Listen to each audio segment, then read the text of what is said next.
for those of you who don't know, my name is Dennis Flynn, and my grandfather was, had a strong connection here to Bay Roberts in this area. My grandfather was Jack Dawson, Farmer Jack, over by the Legion.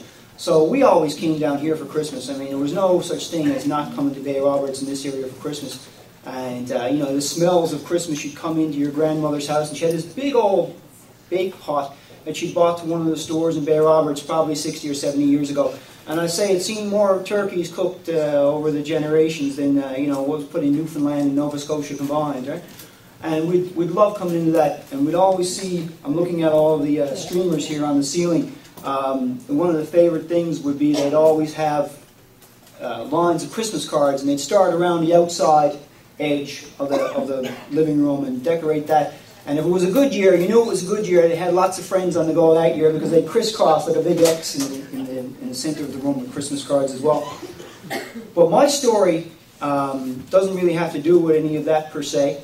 When I was about 10 years old, I decided that I was going to buy Christmas gifts for everybody in my family out of all my own money. Now, I only ever did it once. I never afforded it after that. They must have went on the baby bonus or something, because they had too many cousins and stuff like that afterwards. I couldn't afford it. But at 10 years old, I saved up my money for about 6 months and had it all calculated, like I said, had it for my parents, my grandparents, my sister, all my cousins on the mainland, all my aunts and uncles, the whole works. And no better place to buy, you're talking in the 1970s, no better place in the world existed to me than John R. Parsons, which is Wall Hillier's store, down there on Water Street in Bay Roberts. And every time I go by there, I was there on Saturday at the Christmas parade, and we walked by, and I can never pass that place without having a smile and a warm memory about it.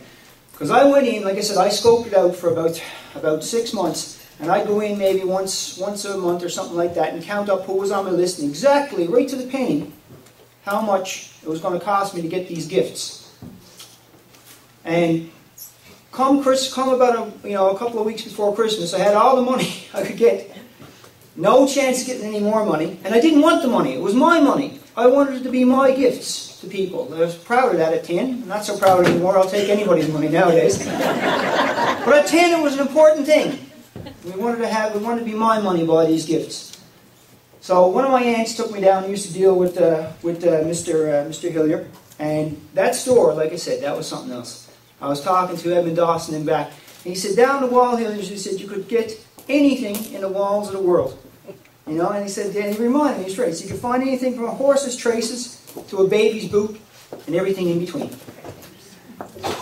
And it was mad wonderful gifts we used to buy there. It was nothing big, you know. I might have been $1 for a little doll for my sister, and maybe 75 cents for a can of Play-Doh for my cousin up on the mainland, and $1.35 for a little plated jewelry box for my mom. And I went to my grandparents' house a while back, and I looked in the garden at the Christmas decorations. They still got the little snow globe with Mr. and Mrs. Santa Claus I bought down the Wall Hilliers for about $1.50 or something like that at that time. Anyway, so I had it all done up, and we went up to check it all in. And Mr. Hillier, he was ever so gracious to me. He counted it all up for me. And when he rang it up, I was $1 or $2 short.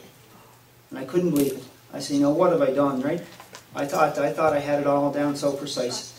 And he very calmly, he said, my son, hang on, we'll have another look at it. And he went through it all again. And sure enough, I was $1 or $2 short. And I was there, and I was scratching my head. No chance of getting extra money. You know, I could have went and asked my parents, but I didn't want to do that. And he sized up and he said, hang on, my babby. He looked at it, he said, that's not your fault. He said, I forgot about the tax. He said, I didn't tell you about that. And he said, you go on with that. And I said, you sure, sir? And he said, my son, he said, that's what Christmas is all about. And his act of generosity made Christmas for me that year.